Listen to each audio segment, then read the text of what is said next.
everyone, I'm Abigail. This is Josh, and welcome to another Two Kids interview. We are joined by Newbery winning author Vince Vawter. Right. Mr. Good. Vawter, Mr. Vawter has wrote the acclaimed Paperboy trilogy. Thank you so much for being with us today. It's my pleasure, Josh and Abigail. I sure do appreciate you thinking of me. Most of the writing in your books came from your own true life stories, but those stories are from decades ago. How much did you need to check in with family and friends to make sure you were remembering things correctly? Yeah. I did have to check in with a few of my friends. Most of my family was gone. They had. I'm 78 years old, so my father, mother were already gone. It took me 5 years to write this little book, and that's probably it's because I spent so much time working in newspapers that I kind of had to change my approach to writing. I had to learn to show and not tell. Uh, of course, in newspapers, you tell and you don't show. So it's a big change, and I had to kind of rethink my writing process. You look really good for 78 years old. Thank you. I said in the author's note to Man Boy, which is the final book in the trilogy, I said that I think the reason I could recall a lot of the events that happened when I was so young is because I had a very traumatic childhood. I had a very severe stutter, and as we keep talking, you can tell I still stutter some. But when I was your age, I couldn't say my name. I had all kind of problems in school. So I think the reason I am able to recall events from my childhood so clearly is that they made such an impression on me. Speaking of stutter, Yeah. what would you like to tell young people who are embarrassed by their stutter? Well, but that's a very good question. I'm glad you asked that, and I've talked to quite a few young people uh, who do have speech impediments, and what I tell them is um, you just have to be yourself. There is nothing wrong with having a stutter.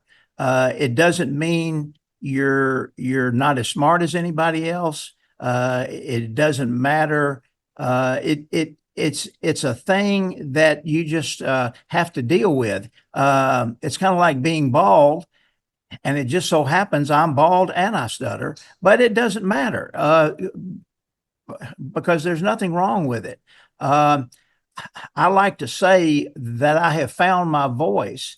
And what I mean by that is that when I can say anything I want to say and when I want to say it, I consider myself fluent, even though I still might stutter. It just doesn't matter. You are a newspaper guy of 40 years. Right. What is your absolute favorite story from that time? Um, well, I guess my favorite story was probably the day that Elvis Presley died. Um, I was in Memphis, uh, and I was working as a news editor. A news editor is the guy that helps lay out all the pages, put the paper together, and about a half a dozen of us worked for 5 days straight. We worked essentially 24 hours a day for 5 days. We printed 2 million newspapers in those 5 days. And the presses would just stay running all the time. We had orders from Japan, from Germany, from all over the world for 10,000 copies and 20,000 copies, and it was an exciting time. So that's probably the one I remember the most. Man Boy takes place around the assassination of Dr. Martin Luther King, and that happened in 1968, and I was much younger then, but I still remember that time so very clearly because it kind of changed the face uh, of the city of Memphis at that time. So I guess those are the two biggest stories. Is it sad for you at all that for people our age, a physical newspaper is something we probably won't really ever fall into? That's one of the sad things. My career in newspapers spanned what I call the golden age of newspapers. I started in the business in '68, and I stayed in the business through 2004, 2006 actually. And you know, I think at the start of 2006 is where you had the internet coming online, and newspapers are just not the same as that they were even 20 years ago. There's a big change, and I'm not going to say it's for the better or for the worse. I'm just going to say that there has been a huge change, and I don't even recognize my old business anymore. I remember one time, um, my grandma was, I think, reading a newspaper, a physical one, and Yeah, my dad was reading the same thing on his phone. Paperboy was recently made into a musical and was performed at the Manhattan School of Music last year. Is there exactly. anything that might still change with the musical, or is it a finished product now? Well, we are changing it up some, and we hope to get some producers who are interested in it, and we hope to take it over the country. I was very surprised. I don't have a background much in musical theater, but the four other people on my team all have spent time working on Broadway, and so they see it as a as as a kind of complete story, and they think it would do well if we could put it on tour across the country, and then we might could come back to off Broadway, and then I hope to Broadway. It's got some great music to it. I heard See, it. there's one thing which is true. Uh, a lot of people know that people who stutter have no problem singing, and so that's one reason a musical makes sense. I heard NFL Hall of Fame quarterback Steve Young was in the audience. Yeah, yeah. I'll tell you a funny story about that. The musical was performed on four different nights, and the first night we were there. My cousin was in the audience, and he tapped me on the shoulder, and he said, "Is that Steve Young, the San Francisco quarterback?" And I said, "Well, it sure looks like him." And I said, "Let's go find out." And so I went up to him and I said, "Are you Steve Young?" And he said, "Yes, I am." And like a dodo, I said, "Well, what are you doing here?" And he said, "My son is playing the Paperboy's father in the musical." And I said, "Well, I'm the real Paperboy." And he said, "Well, it's nice to meet you, Paperboy." And so we had a fun talk, and I saw him. I saw him and his wife and his father the other 3 nights, and it was just a lot of fun. Steve's a great guy, and his son is gosh, a beautiful singer.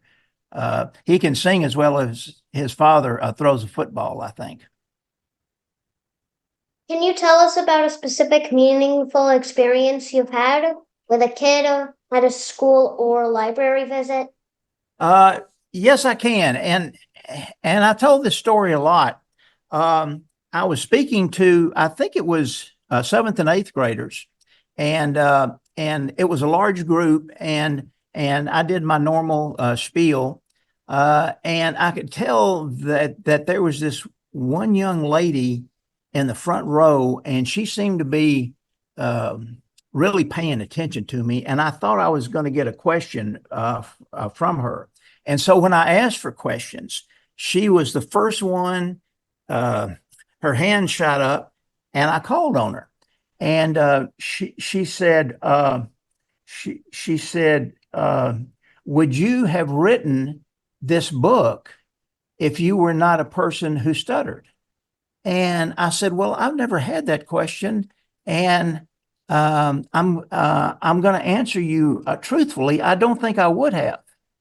And I thought I'd answered it fine. And then she said, "So you are very proud of your book, aren't you?" And I said, "Well, yes, I am. It's been published in about 20 foreign languages. It's done extremely well. I've talked to schools and speech pathology clinics in about 25 states." And she said, "And so you can honestly say that you are glad you are a person who stutters." And I took a gulp, and I said, "Well, I guess you're right."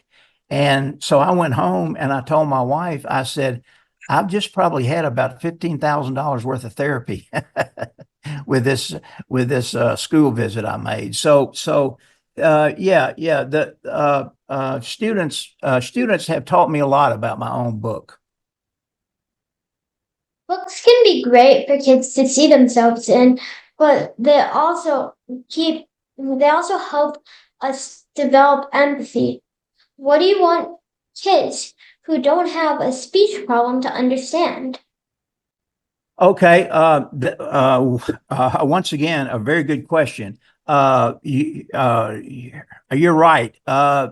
In a classroom, there may be one or two students with speech issues, but I guarantee you that everyone in that class has a question about themselves. And what I would like to try to tell everybody is uh, whatever your problems are, do not hide them. Um, the reason I couldn't get over my speech impediment is because I would never, I was what was called a covert stutterer. I tried to hide my stuttering. Um, I did silly things. Uh, I tell about a few of them in the book where I tell about one instance where I kept a thumbtack in my pocket and I jammed that thumbtack into my hand when I would read aloud in class or something like that, thinking that the pain of that thumbtack would take away the pain of stuttering, and of course it never does. And I think I say in the book, all you do is just wind up with two pains, and that's exactly right. So everybody has their issues, but the thing that they have to remember is they have to be themselves, and they have to talk about what their problems are and make sure that everything is out in the open.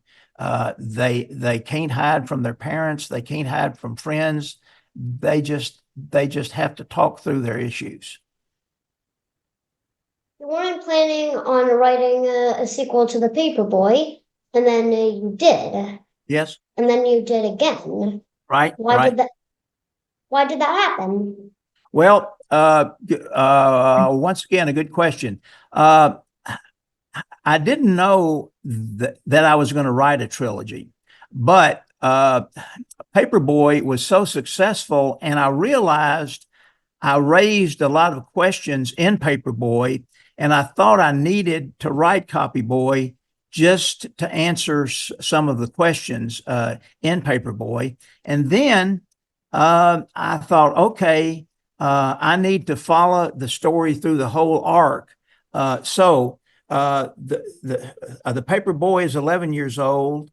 The copy boy is 17 years old, and the man boy is 21 years old. And so it follows the entire arc of his growing up. And the main thing I wanted to do is to show how his thoughts about his stutter changed. Uh, and I think that was very important. And and I and and I think it worked out. I'm proud to say that all three of my books are used quite extensively in speech therapy classes.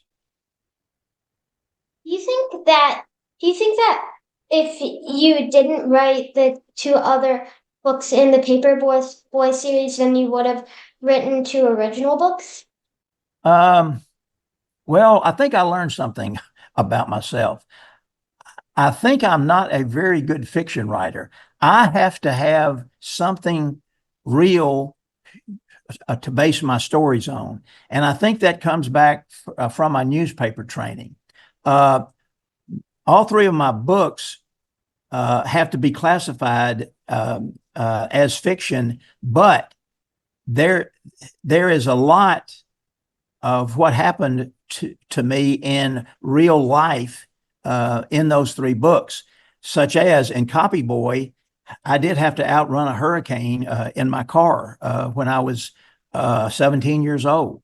Uh, and then in Man Boy, I was in Memphis during the Martin Luther King assassination, and it sticks with me to this day. So while my books are fiction, I find I need to base it on something that I did experience. I don't think I could ever write fantasy. I don't think I could write, things about werewolves or anything like that. I don't have that kind of imagination. I have to go with something which I know very, very well, and which is close to my heart. Writing a book is a huge commitment. At one point, did you know for sure that you were ready to commit to writing The Paperboy? Very good question. It started out, I just was going to write a memoir, a short one, about my stuttering. And then the more I got into it, uh, the more I thought I could do my best if I turned it into fiction. And and I came up with one character who is not a person from my childhood, and and it's just one character. All the other characters come right out of my childhood, and in fact, some have the same names. But the one character I created is the older gentleman who was kind of my mentor, my coach, and that was Mr. Spiro. And he, I'll tell you this quick story. Uh, uh, a Paperboy was published by Random House, which is a Big Five publisher. And I was in New York, and when they found out that a lot of the characters were based on real people, I had to talk to the lawyers. And so we went through each character, and they said, "Okay, now what about this character?" And I would say, "Well, uh, uh, she's dead," and then my parents are dead, and then I talk with. There's a character named Rat in the book, And I told him I still talk with my friend Rat just about every day. He's aware of the book. And then they said, well, what about Mr. Spiro? And I said, well, you don't have to worry about Mr. Spiro. He's completely fiction. I made him up completely. And my editor from Random House was sitting across the street from me, across the table from me. And she said, I know who Mr. Spiro is. And I looked at her and I said, what are you talking about? And she said that Mr. Spiro is the mentor that I needed so badly and that I never had. And I said, well, I think you're exactly right. So, uh, uh, yeah, I don't know if that answered your question or not, but it's uh, you know, I spent 40 years working in the newspaper business. On the day I retired, I started writing Paperboy, and it's a book I kind of always knew I was going to write. I didn't know if anybody would read it. I didn't know if anybody would publish it. And I'm just amazed. It's in 20 foreign languages now, and it's been, and we've had some people talk to us about a movie. I don't know if that's going to happen or not. The folks in Hollywood are kind of well, kind of crazy if you want to ask me. But anyway, yeah, it's been quite an experience, and I really do feel it's a book that needed to be written. At one point, you were a sports writer, Right. and we've heard you love you loved to shoot free throws as well. Yeah. If you walked up to the free throw line right now and you were given 10 shots, how Yeah. many how many do you make? I can tell you exactly because I did that at a school in Atlanta I spoke at. And during their recess, I went out and I shot baskets with them. I shot free throws and I made 8 out of 10. So I was pretty proud of myself. In fact, Nice. I missed the first two because I didn't get the ball to the basket. Uh, and then I got my bearings and I made my next 8. So I was really proud of that. Yeah. Right. Now let me tell you why I put sports in my books, especially in Paperboy, because I thought I was not as good as my friends because I couldn't talk like them. I thought I had to be a good in something else. And so I tried to find my self-worth in sports. And I gave all of my energy to baseball and to football and to basketball. And I'm sorry I did that because I didn't enjoy myself all that much. It was like something I had to do to prove my self-worth. And you just that's not the reason that you should play sports. You should play sports to be with your friends, to have fun. And I treated it kind of like life and death. And and I'm so sorry I did that. I should have been I should have enjoyed it more. Right now we are at the beginning of banned book week. We have spoken to quite a few authors who have had books banned. Can you give us Mhm. your thoughts on this? Um, you know, the first book I ever read, I was 9 years old, and I read The Old Man and the Sea by Ernest Hemingway. And I can still remember the thrill of reading that. And they would probably say a 9 year old didn't have any business reading a book like that.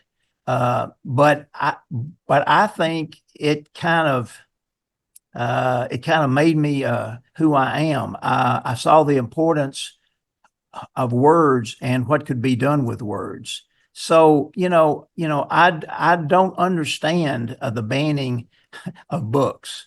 Uh, my three books, the way I approached them, I really didn't write them as, quote, children's books. I wrote my stories so they could be read by everybody. And I think all three of my books are like that, but I think they can be read on several different levels. There are very few curse words in the book, and when there is a curse word in there, it's got a very good reason for being in there. It is not salacious. It is not. It is not a part of a normal conversation. There is something. There is a very good reason that a word is in there to show emotion. So I think, and I talked with my agent about this. She thinks that the reason my books are so successful with young people is because I didn't write them to write down to young people. I just wrote them for everybody. I didn't think about what age I should be writing to. So I think a lot of children's writers, young people's writers, just think they have to uh, lower their expectations for their readers, and I never want to do that. Can you tell us exactly where you were and your reaction when you found out you won the Newbery honor? Well, yeah. The I think I got the call. I think it was on a Monday morning. I think I got the call, and I got it at like 6 o'clock in the morning. And my first thought was it was my daughter, and she had a sick child, and she needed me to come and take a child to school or something. And it turned out it was the Newbery Committee, and I don't know if they normally do it like this, but the entire committee which chose my book was on a party line. Well, I could hear them clapping and cheering in the background, and I just said, I thank you very much. This has been a part of my life for 5 years, and I'm just glad it's been recognized. I didn't write it. I had a very good retirement from the newspapers. I thought, okay, I'll try to write this book, and then I'll go play golf, or I'll go ride on my tractor, or I'll go do something else. And it's turned out to be a second career for me, and I'm so very pleased. If you had have told me when I was a young person that I would have spent my retirement traveling around the country, talking to groups of people, I would have said, "You're absolutely crazy. There is no way I could do that." And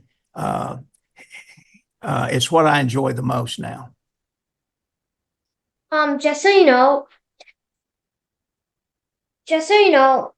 the Newbery people do that with every author. Yeah. Well, I found that out later,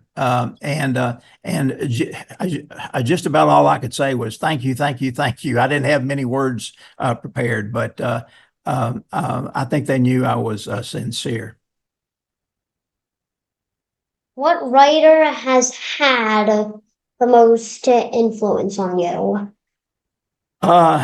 I'm just going to have to say it's Ernest Hemingway. I started reading him when I was 9 years old, like I said, and I've read everything he has written many, many times. I'll tell you this story. When I was, well, I guess I was in high school, and one of my teachers said she was concerned about my speech, and I couldn't read in class. And she said, "I'm going to come over to your house, and I want you to pick out a book, and I want you to read aloud to me for an hour." And I said, "Okay." And the book I picked out was a Hemingway book, and then I tried another one, And she said, let's go back to that Hemingway book again. And so I started reading the Hemingway book, and I didn't stutter as much when I read the Hemingway book. And I think it might have been because he's got a certain rhythm, and he's got short sentences, and you know, I just find that of course he started in the newspaper business himself, and that's how he learned to write. So you know, I tell people now I read way too much Hemingway. I shouldn't be reading him like I do, but you know, I read I read The Old Man and the Sea probably every 10 years. I read his short stories every 12 or 15 years. So it's become a part of me. What advice do you have for young writers? Um, Here's what I always say. Uh, a lot of young writers and a lot of people start writing and then they stop, and then they may start again and they stop. What I say is, uh, you will be a writer when not writing is more agony than writing, and I truly believe that. I think if you have to write, you have to write, and probably those are probably the best writers. Where you just can't get through your day unless you were unless you wrote something. Are you writing anything right now? What I'm writing now is my first nonfiction book, and I've been working on it about a year. I wanted to see if I could if I could channel some of the things I learned in nonfiction into fiction, to some of the things I learned in fiction and channel that into nonfiction and kind of make it more interesting. And it's been a challenge. I've spent a lot of time on it, and I think it's coming around though. I think I'll be able to finish it by the end of the year. What's it about? It's called Stuttering Stoic, and it takes the ancient philosophy of Stoicism, and it's I try to show how it is so viable to those who stutter today, because I mean, you know, it was written 2,000 years ago, and it's perfect advice to the person who stutters now. Finally, it's time for a Turbo 10. All right. 10 rapid fire questions. Okay, Are good. you Let's have ready? them. Yeah. Number 1, what is your favorite phrase to use? Phrase to use: to be indifferent to the things which make no difference. How about that? Number 2, All right. what is one subject you love to learn more about? One subject is Stoicism. I still am learning a whole lot about Stoicism. A lot of people think that a Stoic is somebody who has a stiff upper lip and something. It's much more than that, and I find it fascinating. Number 3, what is your go-to snack food? My go-to snack food, I'm going to have to say, is popcorn. I love popcorn, and I can eat a whole lot of popcorn. Number 4, what was your favorite book growing up? The Old Man and the Sea. Number 5, if you could Yeah. teleport somewhere right now, where would you go? If I could teleport somewhere now, I would go to Cuba. I have always wanted to go to Cuba and see where Hemingway wrote. Yeah. Number 6, If you could have one superpower, what would it be? Uh, in my dreams a lot, I feel like I'm flying and I'm flying high and I'm seeing and it seems like I'm looking down on things and I think I would like to fly. Yeah. Number 7. What was your favorite cartoon as a kid? Uh, well,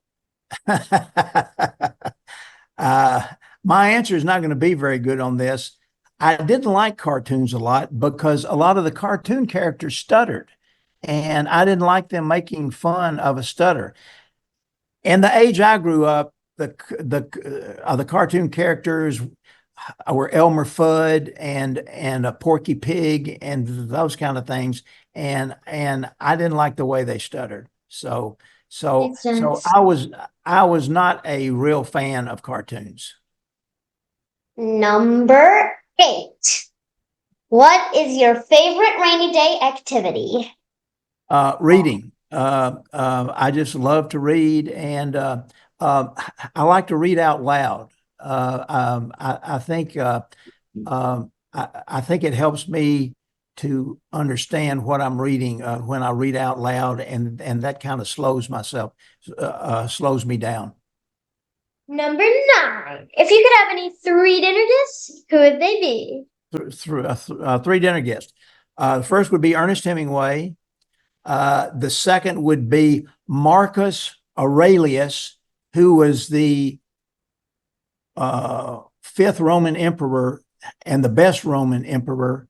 And the third person would be Mickey Mantle. Nice. Yeah. Number 10. What is the best piece of advice you were ever given? Keep keep your seat in your chair until the job is done. Don't get up until the job is done. Keep it You in the seat and keep on working. you were awesome. Thank you so Thank much for you. doing that. Well, it's been my pleasure. You two are great. You're turning into pros almost. I'll see you on the TV screen, I'm sure, in a few years.